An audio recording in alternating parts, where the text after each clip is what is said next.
je m'appelle Arwa Barkala et je suis rédactrice en chef Afrique de l'Ouest de l'OCCRP. Pour Brut, je vais vous expliquer quels sont les tenants et les aboutissants d'un contrat d'armes passé entre le ministère de l'Environnement du Sénégal et un trafiquant d'armes recherché par le Nigeria.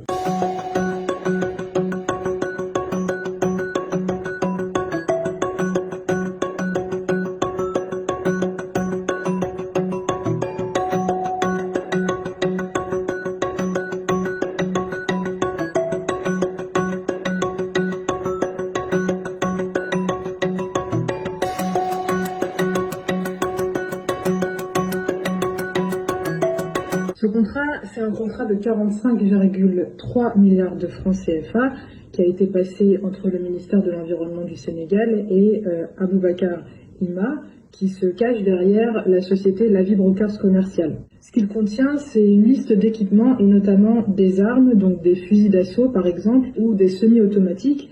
Mais il y a aussi les motos de type DT125 de Yamaha, il y en a 235, sauf que ce modèle de moto, par exemple, n'est plus produit par la marque depuis 2008.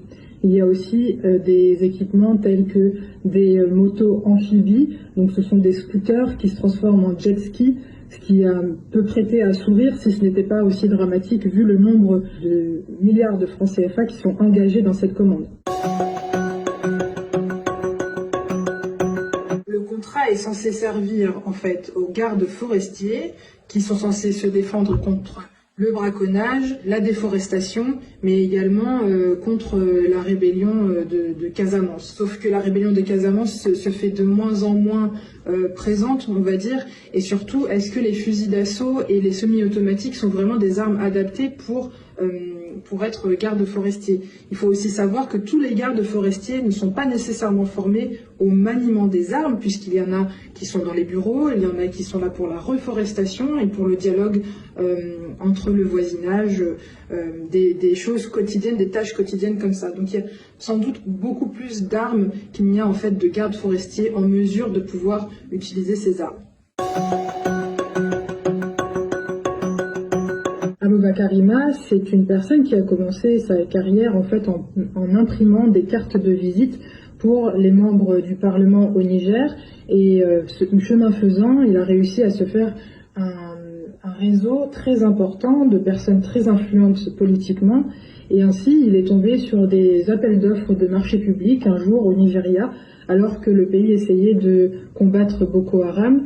Il a signé plusieurs contrats, mais a reçu l'argent, mais n'a jamais livré les armes. Et ça a l'air d'être son mode opératoire assez régulier. Le contrat, il est accablant aussi parce que le simple fait que Aboubacar Ima soit passé par une autre personne pour signer ce contrat, eh ben en fait, ça en dit long sur ses intentions. Et c'est ce qui n'a pas été vérifié de prime abord en fait par les signataires du contrat, mais aussi tous les techniciens qui sont au sein du ministère. Est-ce qu'ils ont tous été au courant que ce contrat est passé? Ça, c'est la question à laquelle le gouvernement devrait répondre. La raison pour laquelle le contrat présente des failles accablantes, c'est parce qu'on a une liste d'articles, on a les quantités de ces articles-là, et qu'à la fin de cette liste-là, on a juste le prix. Sauf que normalement, quand on commande, quand on a une facture, on a chaque article présenté avec le prix unitaire, et ensuite, tout en bas, on a le total des équipements en fait qui sont pris ou des articles qui sont pris. Et là, dans ce contrat, ça n'a même pas été le cas. Le matériel devait être livré en juillet 2022 selon le contrat et nous sommes en novembre et ce n'est toujours pas le cas.